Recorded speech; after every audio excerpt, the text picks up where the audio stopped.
some players come over here and they expect it to be like paradise, like everything is perfect, every game is extremely high quality. The quality is definitely a lot higher, and also just the ping and the queue time.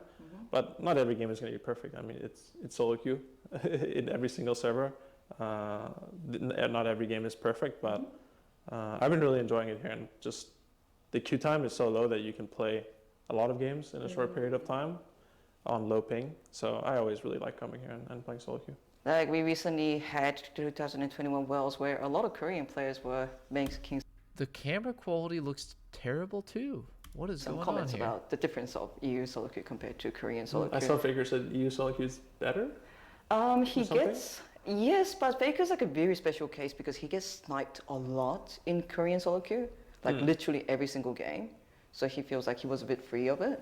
I see, Yeah, and other players might comment that EU SoloQ games are a bit flip-flop. Like it really doesn't depend on the performance, but more on the kind of players you get.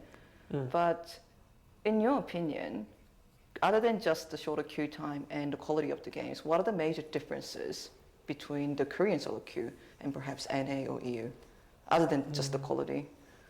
Yeah, I think definitely what I noticed is the way that people draft. I think that players actually like counterpick here and blind pick champion that makes sense and seem to pick champions that are strong in the meta. Whereas in North American SoloQ, there's a lot of one tricks and people just kind of, it feels like they play whatever they want to play a lot of the time. I think Korea still has one tricks, but I see a lot more where I feel like my teammates are picking based on the champion that I'm hovering or the champion that's picked early, or I see Camille is a really strong top lane champion right now, for example. And I see a lot of people just blind picking Camille, and then Jax is a common counter pick. And I see Camille Jax top lane like half of my games almost, and that would not be the case in North America at all. Oh no, it would be Camille versus Teemo. It feels like people are in the draft phase trying a bit harder and blind picking things that make sense, but then also practicing and trying to counterpick the strong meta champions.